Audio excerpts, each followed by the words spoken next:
So this video is a little bit of clarification on some of the Ohm's law stuff, and you guys are going to get a worksheet from me. It's going to have this at the top, talking about the class, and we're going to be using Ohm's law to solve for the unknown value. Because Ohm's law is a statement of proportion, it can be expressed as an algebraic formula when standard values such as the volt, the ampere, and the ohm are used. The three basic Ohm's law formulas are, and I've got them typed here: E equals I times R, I equals E divided by R, and the last one is R equals E divided by I. So those are helpful mathematical formulas, but sometimes us folks in the electrical trade and some of the other trades aren't always super gifted in mathematics, so we've got kind of some cheater methods, or this power wheel or the formula wheel, to kind of aid in helping us determine which mathematical formula we use, and also the relationship in which the different values are. So this circle here represents a couple of options, the three here that we just looked at, and notice this is written with E at the top, and we've got I and R here on the bottom. And the easiest way for us to think about this is if we were to just kind of highlight this line right here. Anytime we're moving up and down on this circle, that is going to be a division problem. So in this case, if we know E and we're solving for either I or for R, whichever one we know, let's use the example of R here. We're just going to divide E by R, and that will give us the answer for our I value. If we are moving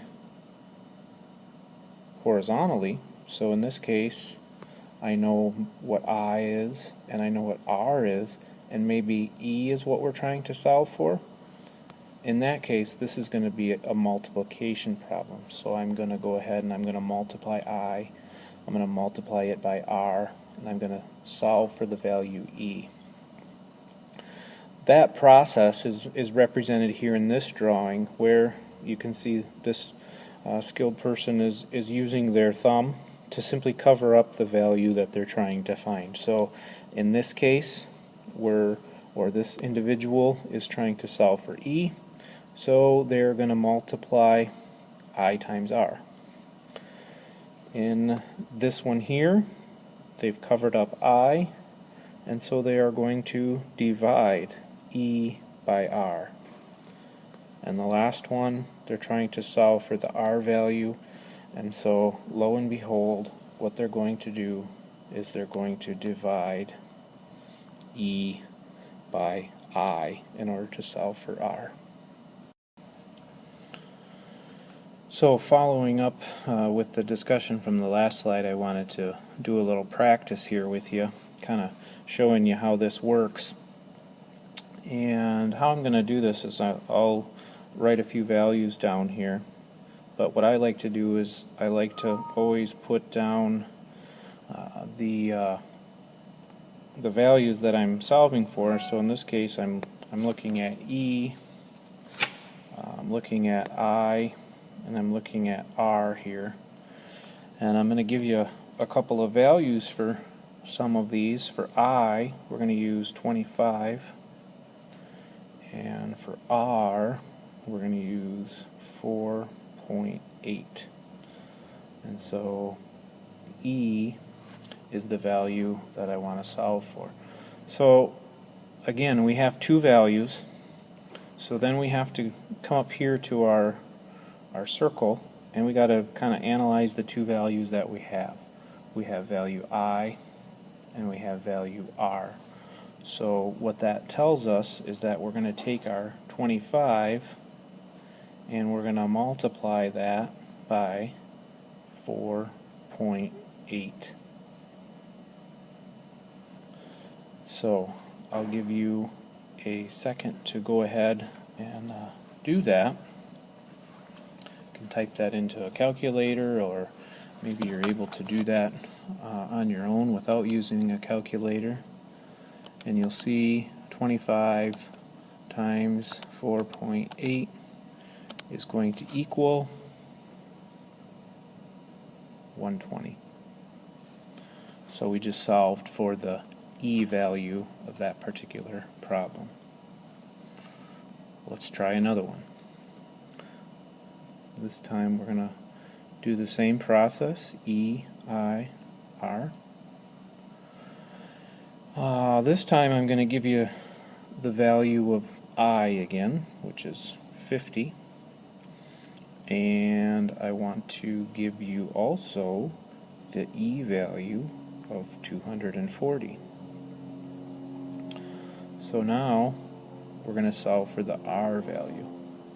So again, we're going to use our three letters up here. We know E, we know I. So we're going to take E, and of course we're looking at this line. E is over I, so we're going to divide E by I. So I'll give you a moment to give that one a try on your calculator. 240, we're going to divide that by 50, and that is going to equal 4.8. So I chose these numbers for a couple of reasons. Number one, notice our voltages here. Our 120 is 2 times larger than 240. Our current value is half of this current value over here.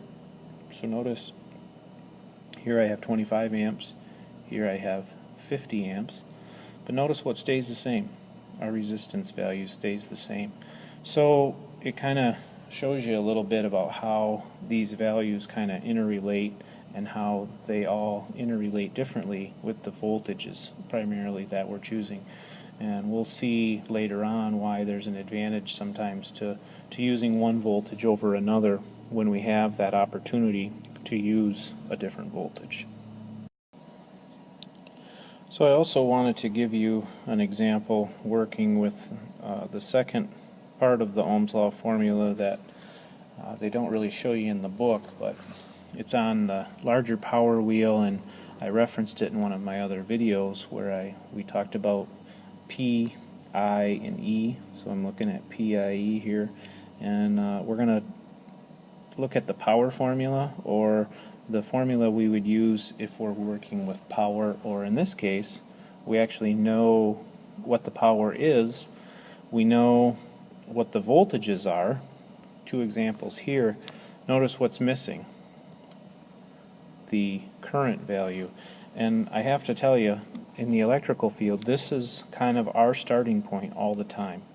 Everything that we need to know always revolves around current. So our job is always to first determine the current if it's unknown.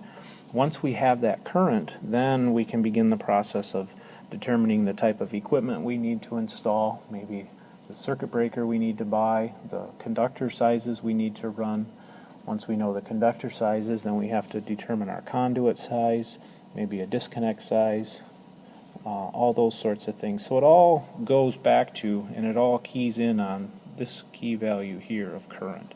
So oftentimes current is kind of our starting point. So how does this work?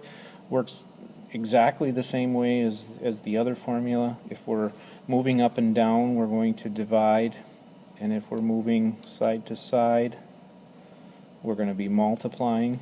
So we have to obviously look at the values we have. We have 2000 and we have 120, so we know P and we know E.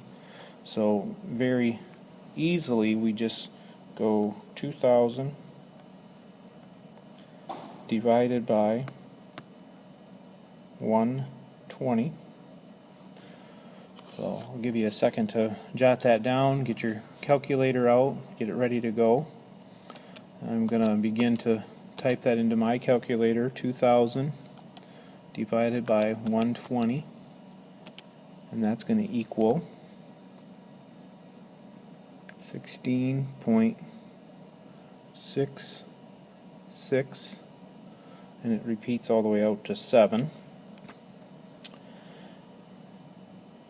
So that's the first one. Now again, we've got the same value here we're sizing or determining. So the difference being, we're going to look at now 4,000, and we're going to divide that by 240. Again, I'll give you a second or two to work that into your calculator. 4,000 divided by 240. Maybe you're surprised by the answer you get.